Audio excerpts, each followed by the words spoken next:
മൂന്നാളുകൾ സ്വർഗം കാണില്ല എന്ന് സഫീഉനാ റസൂലുള്ളാഹി സ്വല്ലല്ലാഹു അലൈഹി വസല്ലം. സലാസുൻ ഖദ് ഹറമല്ലാഹു അലൈഹിമുൽ ജന്ന. ഓന് സ്വർഗം കാണൂല, സ്വർഗത്തിന്റെ അടുത്ത് പോലെത്തൂല. ഒന്ന് മുദ്മിനുൽ ഖംർ, ലഹരിക്ക് അഡിക്റ്റായ ആൾ, ലഹരി ഉപയോഗിച്ച് അതിന്റെ അഡിക്റ്റായി മാറി അതിലങ്ങ് മരണപ്പെട്ടു പോയ ആൾ, അവൻ സ്വർഗത്തിന്റെ വാസന അനുഭവിക്കൂല. സഫീഉനാ റസൂലുള്ളാഹി സ്വല്ലല്ലാഹു അലൈഹി വസല്ലം. രണ്ടാമത്തെ ആൾ വൽ ആഖ്, മാതാപിതാക്കൾ പറയുന്ന അനുസരിക്കാത്ത മക്കൾ.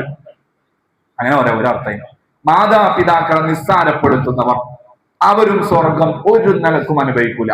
എന്ത് കാരണത്തിന് വേണ്ടിയിട്ടാണെങ്കിലും ഉമ്മ എപ്പോഴും ചീത്ത പോലെ സ്വഭാവം ശരിയല്ല, ഒരു അത്ര മോശമാണെങ്കിൽ പോലും അവർക്കെതിരെ ഒന്നും പറയാനുള്ള അധികാരം നമുക്കില്ല.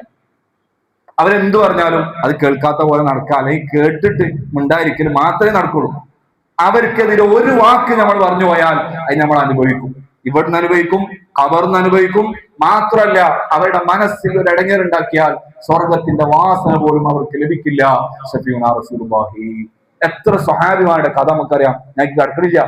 മരണസമയത്ത് ലാ ഇലാഹ ഇല്ലല്ലാഹ് തഹ്ലീൽ ചെല്ലാൻ പറ്റണില്ല, തഹ്ലീൽ ചെല്ലാൻ പറ്റണില്ല. ഹബീബായ തങ്ങൾ വയ്ക്കാണ്, ഇവർക്ക് ഉമ്മണ്ട് എന്നാ വിളിച്ചോണ്ടിരിക്കും. എന്നിട്ട് ആ ഉമ്മ വന്നിട്ട് എന്തോ ഒരു സംഭവം ഭാര്യന്റെയും അവരുടെയും ഇടയിലുണ്ടായ എന്തോ ഒരു വാക്കില് മനസ്സിൽ ചെറിയൊരു ഇടങ്ങേറ് അന്ന് വന്നുപോയിട്ടുണ്ട്. അത് എടുത്തു പറഞ്ഞപ്പോ അത് നിങ്ങൾ പൊരുത്തപ്പെട്ടെടുക്കണം എന്ന് പറഞ്ഞപ്പോ പൊരുത്തപ്പെട്ടപ്പോഴാണ് ലാ ഇലാഹ ഇല്ലല്ലാഹ് ചൊല്ലിയത്. കാണാം, അത്രമേൽ പ്രധാനമാണ് ഈ മാതാപിതാക്കളെ അനുസരിക്കുക എന്ന് പറഞ്ഞാൽ. വളരെ ഗൗരവത്തിൽ ഉള്ള കാര്യമാണ്. മൂന്നാമത്തെ വിഭാഗം ദയ്യൂസ് എന്നാ പറയാം. എന്താ ദയ്യൂസ് എന്ന് പറഞ്ഞാൽ? അല്ലദീ യുഖിറു ഫീ അഹ്ലിഹിൽ ഖബസ്.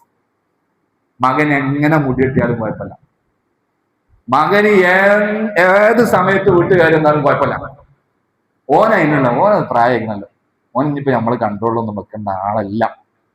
ഇങ്ങനെ പറഞ്ഞ് മക്കള് തെറ്റ് ചെയ്യുന്നത് അറിഞ്ഞിട്ടും അതിൽ ഇടപെടാത്ത ഉമ്മ, കുടുംബങ്ങൾ, ഇവർക്കാണ് ദയ്യൂസ് എന്ന് പറയുന്നത്.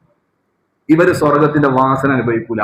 സഫീഉനാ റസൂലുള്ളാഹി സ്വല്ലല്ലാഹു അലൈഹി വസല്ലം.